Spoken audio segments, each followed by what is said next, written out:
Welcome back, everybody. Zach Ewing, Trevor Horn with you in the TBC Media Studios, downtown Bakersfield. What's up? Again, hey, toy drives downstairs with Chips and with the Californian, and we'd really appreciate it if you guys would bring by some toys for needy kids at the holidays at Christmas time.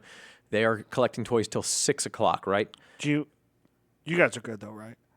We're okay. Okay. We're okay. You and Ellen are all right? Yeah. Okay. We're okay. But, we have too many toys, actually. That's our problem. We have too many toys laying around. I've stepped on too many Legos in my life already. But seriously, we're at I Street and 17th is where you want to go. H and 18th. Yeah, for the drive. H and 18th. That's right. I and 17th would be the other side of the building. So H and 18th is the parking lot where they're collecting stuff. You can't miss them. They're holding signs. There's a whole bunch of new bikes out there, which is awesome for kids. Check it out till 6 o'clock tonight if you can make it. Also, tomorrow at 5:30, we'll be broadcasting the Bakersfield Christmas Parade live on Bakersfield.com. Basketball stuff going on. We've got the East Bakersfield Holiday Classic going on, so I'm going to head over there at 4 o'clock. First game that I'll see is Ridgeview against Foothill, and then we got a good one, Independence versus Liberty at night at 7 o'clock. Preseason Top 20 came out today. Centennial's number 2. I have Emmanuel at a Reedley number 1 and Ridgeview number 3. Liberty's in there at number 8, so a lot of good teams in there. And then tomorrow, girls volleyball senior all-star game, second annual. This one's over at Centennial this time. 2 games like they had last year. First one starts at 6 o'clock. Second one's at 7:30. Gates open at 5, so that'll be a neat event. Be able to see some of those, seniors that, we've been watching for a few years get their one last time in on the court. Where do you have Bakersfield High ranked in boys basketball?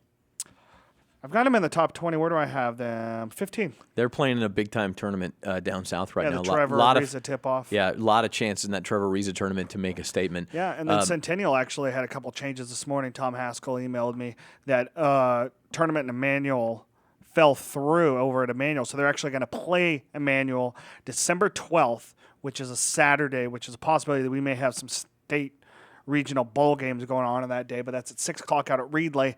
And then they also added a big game against Ridgeview January 7th at Centennial, all 3 levels. So that'll be good. I mean, if Centennial and Ridgeview continue to play well, as I think they should, that'll be a really good matchup of possibly the 2 top teams still in town right before we start league play in January. Absolutely. And how about a girls basketball top 20? When can we expect that? I'm still working on that. It's one of those things where I think there's a lot more summer league ball for boys coming along, but obviously Centennial, saw them last night. They got a few things to kind of shore up. They're a little bit younger team. They still got good leaders in McCollum and Madden, but I think they got some youngsters they got to bring up. Garces obviously still going to be really good with CJ in the middle and the Cruz sisters. Independence, the D2 champs last year. Bring back all top 6 of their scores. BCHS at the D3 level is going to be really good. So there's still a lot of good basketball. Ridgeview, I think, is going to be a relatively good team. Stockdale should be good once again. And CJ West, of course, the headliner. Yeah, but I think year. right now the way it looks is the Clovis West on the girls' side brought back so much after that D1 title game last year, D1 title championship team last year. I really think that Clovis West really is kind of, they're the bread and butter. And we also have soccer and wrestling coming up in the winter sports season as well, which we'll turn our full attention to after football season's over and after we take care of all area things for fall sports and that sort of thing, which is also coming up soon as we run into Christmas and the new year. Okay, football. Here's the deal. Anybody who wins this weekend, a section championship game this weekend, goes to a regional bowl game. Remember the last few years where Wasco in 2012 thought they were going to get in. They were 14-0. They had just thumped everybody all the way up to the championship game. Then they beat a good Bakersfield Christian team. Didn't get in. They waited and waited and waited, didn't get in. Same thing with Bakersfield High School the year before. They were undefeated in 2011, didn't get in. 2013, Bakersfield High finally breaks through, gets a chance to go. They go down and play Mission Hills. Probably still the best prep football game I've ever seen. Bakersfield coming back to beat Mission Hills down in San Diego County. And then the following week, they just take it to Del Oro in the state championship game, win a state championship for Kern County. And then last year, Ridgeview sneaks in. They lose a good game to Redlands East Valley down in San Bernardino County. And by the way, our thoughts, of course, with San Bernardino County on a rough day for them, another senseless tragedy down there. So that's what's going on the past few years. This year, Kennedy, another team last year that won the D6 title, didn't move on. Yeah, but 'cause they again, didn't- that's an but they example of a didn't team. have that game last year for them. It's an example of a team.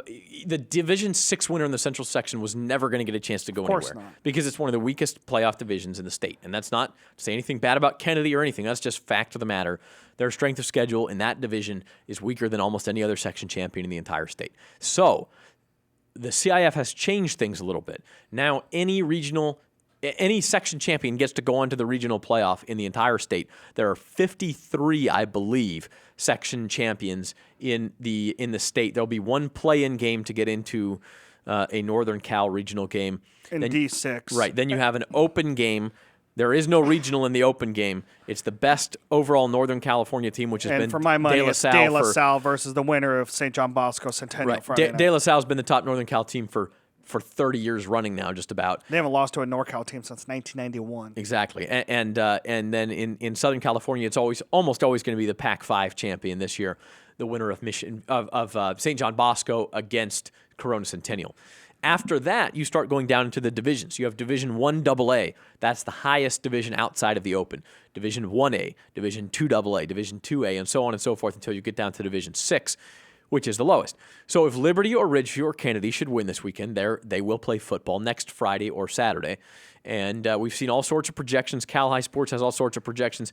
We've talked about, I don't have it written down here. I thought I did, but all these divisions and who might go, who might be the two Northern Cal teams playing, who might be the two Southern Cal teams playing. Here's the bottom line. There are going to be 5 games played at Sacramento State, 5 state championship games the weekend of December 18th and 19th.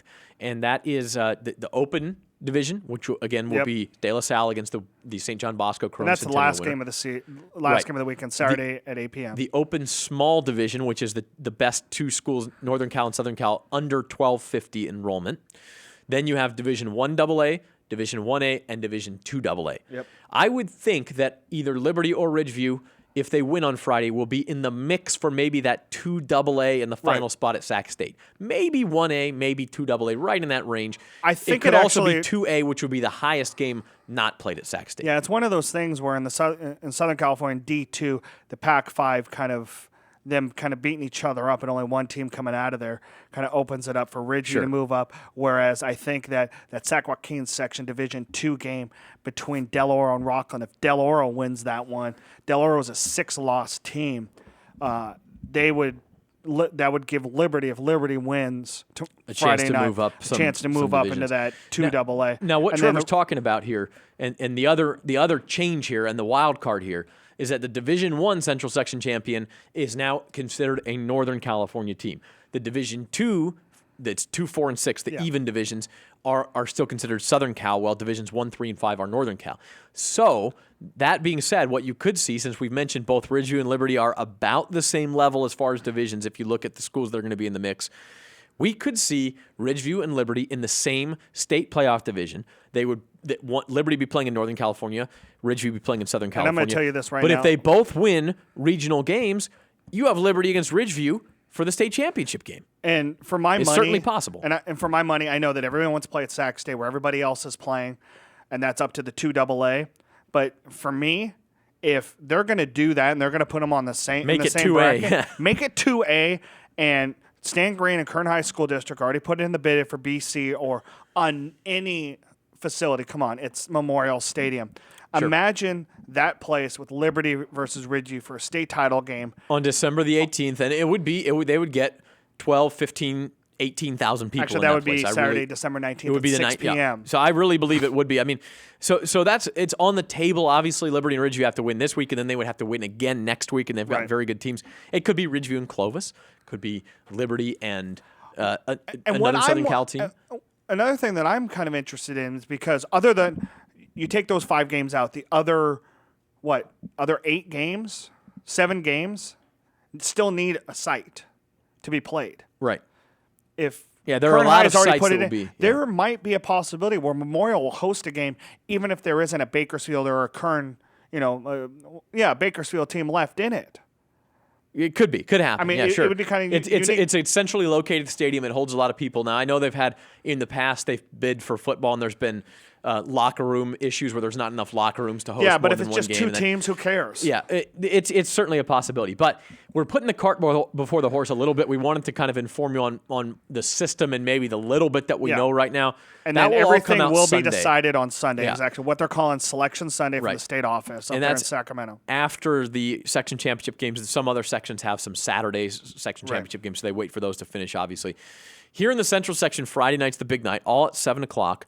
Again, Trevor will be over at Ridgeview for the Division II game against Lemoore. Fantastic game there. Division I, Clovis and Liberty. Lewis and I will be there broadcasting that game. Again, you can catch it live, Bakersfield.com and ESPN Radio 1230 or 98.1 FM. And then obviously in Division 6, Jeff Evans will be up in Delano with Kennedy hosting Avenel. Let's talk about those games. Let's start with Kennedy and Avenel, the Division 6 game. And let's hear your thoughts on this one, Trevor. Rematch from last year. Kennedy, I think both of these teams run the ball really well. Kennedy going for almost 400 yards a game. They've had to come back. They came back last week. They learned through adversity. A really good running back in David Zepeda.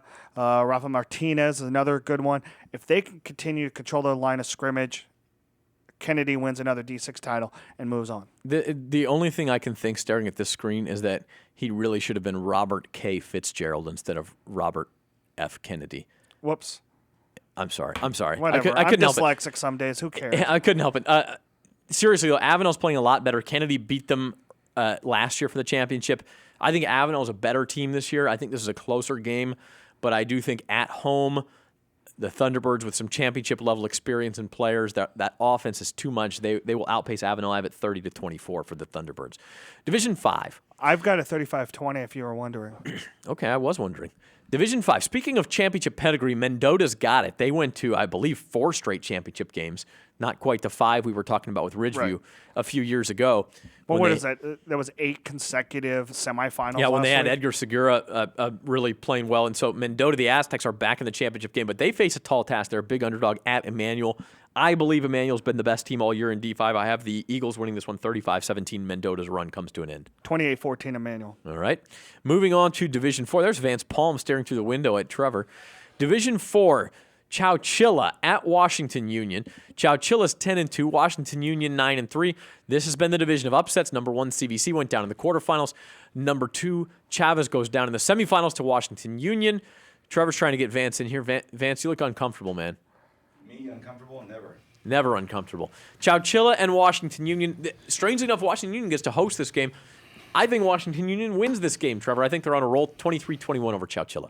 I think Chowchilla, I think they're going to bring the entire town. They win 21-20. I could see that happening. What do you think there, Vance I'm Palm? going on your call. Not just going against you, but Chowchilla might get a little too caught up in the moment and get burned deep or something like that. And the Panthers have been there before. They got coach have been there before. Right. We'll take Washington Union, Vance and I will. Division 3, Hanford back as a defending champion. They're 11-1. Last year only lost to Lemoore. This year only lost to Lemoore. They won it last year. They faced San Joaquin Memorial this year. What do you think, Vance? Yeah, it's hard. I want to go Memorial. I'd like to, but I just can't. Can't do it. Can't do it. Even as a good Catholic boy, you can't do it. Hey, it's got to be. It's got to be Hanford. Now we are making them uncomfortable. Yeah. Zacharias Union. Yeah, Memorial can succumb to the big plays where Hanford can make the big plays. So I see Hanford winning. My call has 20-20. nothing to do with deity or any. I of know that, it doesn't. nothing, I know. I'm just playing around. Yeah. Hanford's a very good football team. We're just having fun. I think Hanford takes up Memorial. I think the biggest thing for Hanford, and I'm not sure it would have made a difference against Lemoore, but Juwan Hughes being back for them. You saw him play last week, Trevor. That guy's a difference maker. That guy's incredible. Yeah, I mean, Johnson is very quick with his throws and being able to get it out to a guy who is a next level receiver makes it a lot easier. And Memorial fell behind South. They were able to battle back. They fell behind Tulare Western. They were able to battle back. If they fall behind Hanford, it could be a long night. Yeah. I'll just put it that way. I have it 37-28 for Hanford. Okay, here we go. Division 2. That Lemoore team we talked about that beat up on Hanford in the season finale, their only losses are to Clovis and Buchanan. That was with their starting quarterback injured. So this is a Lemoore team that's undefeated when it's healthy. This is a Ridgeview team that's undefeated period. Regardless. So this is a big-time matchup. The Tigers of Lemoore, the Wolfpack of Ridgeview. What say you, Trevor Horn? I say that Ridgeview got on top of Sunnyside very quickly, something they haven't been doing much this season. They've been kind of a second-half team, a second-quarter team. I think they're going to roll from that and do the same thing, not to the level that they did against Sunnyside, but I have Ridgeview winning 42-21. Vance? Ridgeview by 21. Wow. You guys both. I have it 33-20 for the Wolfpack. I respect Lemore's defense a lot. I was worried about Ridgeview going through this bracket a little bit because, now look, it was a criticism, but I think it was a valid one. The strength of schedule for Ridgeview compared to these other D2 contenders was very poor. The SYL, there's nothing against it, but really they're not facing these contenders week in and week out, and you can fall into a sleepwalking pattern in that case. And I was a little bit afraid Ridgeview had done that. Not after last week. I mean, they came out and thumped Sunnyside, which is the best team they had played in weeks, and looked the part. Lemore is even better than Sunnyside. I think Lemore gives them a game for a half, maybe 3/4. I think Ridgeview makes some big plays, as they do, and pull away there. Okay, the big one, the granddaddy of them all. Liberty at Clovis, Division I championship game at LaMonica Stadium. Clovis only lost to Central by 1 point and 13 defenders. Liberty, 8-3, but riding a 7-game winning streak. Their only losses to Ridgeview without Jordan Love, to Cathedral Catholic with 8 turnovers, and to Mission Viejo, who's one of the best teams in the country. So this is a very, very good 8-3 team. Vance, who do you like here? Ran into Coach Nixon at the Coliseum the other night, and then Name drop. Claim jumpers. out of nowhere, we bump into him at the restaurant. I looked in his eyes twice on the same day. That is a man that whatever it's going to take to beat Clovis, Coach Nixon's going to do it. And I'm not going to say it's going to be easy. 13 defenders? Just kidding. I believe that Liberty is going to win this thing in maybe, quite possibly, one of the best football games we've had in a long, long time. I believe Liberty's going to come out. Heavy words from Mr. Vance Palm, who's been with us all year on BVarsity Live. Trevor.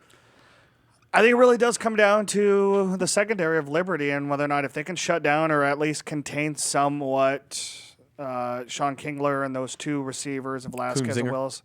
Kinzinger, yeah. Nice kid, too. I met him at a youth football game back in September. Really nice guy. But if they can do that, if Balderas and Hubble and Prince and those guys can kind of shut it down, we know the offense can play ball. And I think the biggest thing for Liberty, turnovers. If they can not turn the ball over. When they're not turning the ball over, they are the best. They're probably a top 5 team in Northern California when they're not turning the ball over. Let me throw a weird little thing here since you snagged me in here. If Liberty wins a toss, what would you do if you're Nixon? I give Clovis the ball. Give Clovis the football, defer. right? Yeah. Defer. Yep. Let them kind of get in the groove a little bit here. Let them kind of just get their feet settled in, see what they can do, and then go from there. See, I know that seems like a nonsense.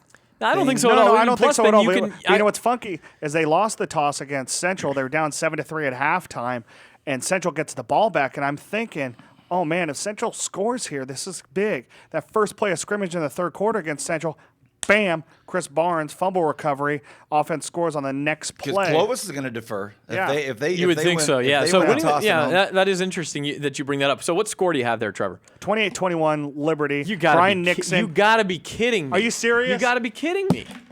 Hey, you guys been. We wrote these down independently of each other. I have 28-21 Liberty. Well, get out of my head, man. This is how we do this. Yesterday, I said 28-21. No, I didn't. Yeah. No, here's the thing. Vance, why are you here, by the way? I don't. We're getting ready for the Christmas parade tomorrow night, so I'm right on. Production meeting. I'm 8 minutes late too. I don't think that Liberty can totally shut down Clovis' passing offense. I think Kunzinger and J.J. Wills and Colton Velasquez, they're too good. They're too talented. I do think Liberty has more options on offense. I think they can go to the passing game. They can go to the running game. Not saying Clovis doesn't have a running game, but Clovis' passing offense is going to have to be really close to perfect to outpace Liberty, Zach, I believe. I have that image in my head of Clovis Centennial, and I did not. That team was Clovis not. If we see that Clovis team, That was not impressive. and we see the same Liberty team we saw last week, this is going to get ugly. Now that's the worst of one team and the best of another, and it could certainly go the other way around too. But I think, hey, Liberty's got a very good chance to become the first non-BHS team from Kern County to win a big school championship since West High in 1981, Vince. I saw it in his eyes. I saw it in Nixon's eyes. He saw it in Brian Nixon's eyes. There's something about his demeanor. There's something about what he's doing over there Last year was a stinger. I think this year, when we all, I included, jumped off the wagon for a few weeks, I think that there's just a part of Brian Nixon's going to do whatever he has to do.